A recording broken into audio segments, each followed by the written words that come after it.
The See. 80-20 rule, I suggest to all my clients Yeah. is running an 80-20 rule against your inventory and your sales and even like your marketing spend. It's really eye-opening for most founders.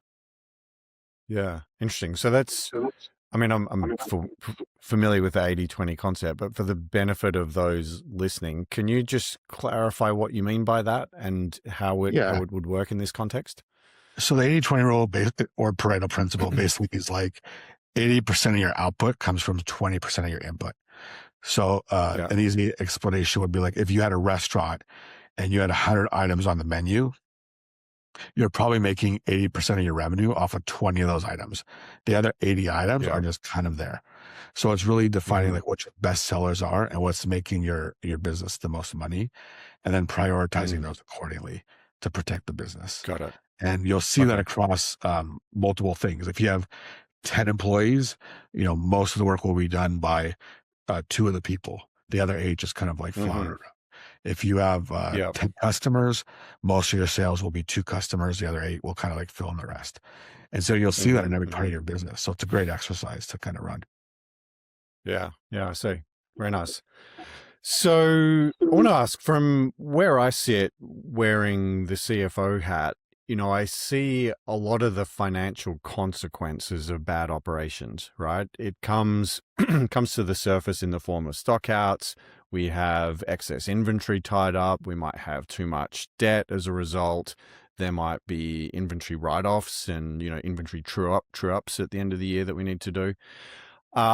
So I'm very aware, obviously not as close to them as you, but I'm very aware when there are operational problems in a business. I'm curious what your perspective on finance is as an operations and supply chain guy.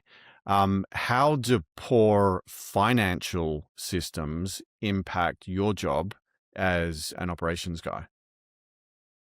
Yeah, I mean, cash flow is the lifeline of a business, right? And I think one of the things that shocks most CBG brands that are new to it is what that life cycle looks like. So I don't think they all realize that you have to pay for inventory up front. And then if you're not moving that inventory fast enough, if it's sitting in your warehouse for 3 to 6 months, that's 3 to 6 months before you get your money back on the investment you spent.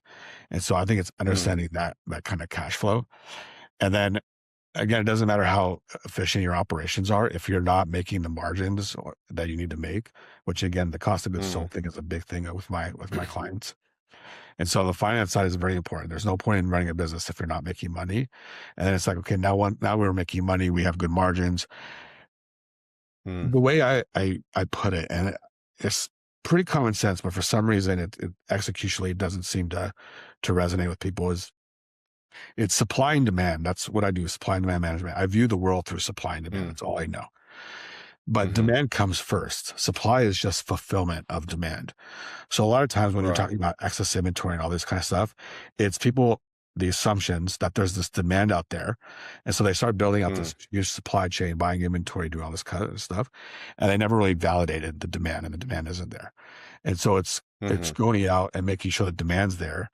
And then part of that making the mhm, demand there is making sure that you have the right market price, that your price meets what the market wants. And then once you have that and the demand and the pricing and the costing and stuff like that, you know how much it costs to fulfill, go out, get the mm. demand, and then fulfill the demand by building out your supply side. And I feel like Right, most right. people kind of have that backwards. So it's understanding that, and that's all finance. That's every business. I have someone that I mentor who's not in the CBG space, or they're a photographer, and he's Mm, been stalling this to start his business. And it's like, well, what are you waiting for? He's like, well, I need, $7,000 so I can go buy a camera. And it's like, that's a supply side issue. Why don't you instead take your reputation as a photographer, yeah, go book a wedding that's 6 months out, get a down payment, and now you have the demand. Now you take that deposit yeah, and go buy your equipment, and you have, so it's demand first. yeah, absolutely. So true. Yeah, I see that all the time with with founders, and actually spend a lot of time talking to founders about the risks and uncertainties that we have around bringing a certain product to market. And, you obviously have to source it, you have to manufacture it, you have to finance it, you have to ship it. But often the greatest risks around actually launching a thing is figuring out, as you say, like how to sell it.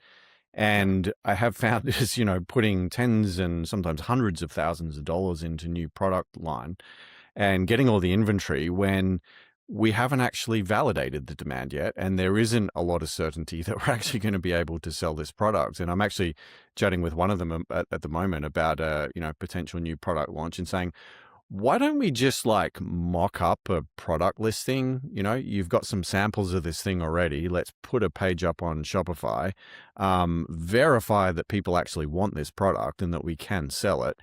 If we happen to get some orders and we don't have the inventory yet, like it's not the end of the world. We'll either refund them or we'll send them a different product. Maybe we'll give them a free upgrade. It's not a problem. But you can do that sort of thing for hundreds or a few $1,000s, and it's so cheap and so quick, and it oftentimes addresses the biggest risks in product launch, which are very rarely about manufacturing, in my experience. Yeah. Absolutely. Yeah. And it's funny because the bigger you get, the worse it gets. So at the larger companies, what happens is when they launch a new product, they have to have a certain financial threshold to warrant it. So they'll just kind of make up a number just to get it approved by the board. Right? Like, oh yeah, we got this product that's going to do 10 million. Wow. And they never really validated it, but they just wanted to get it approved. And then once the product's launched, they kind of wipe their hands. So they don't really care what it did in post-launch. Yeah. Yeah. Wow. And then that's kind of opening up a whole can of, sorry? Yeah. Now, I was going to say, when you have smaller brands that really can't negotiate MOQ, they basically just get stuck to whatever the MOQ is with the manufacturer.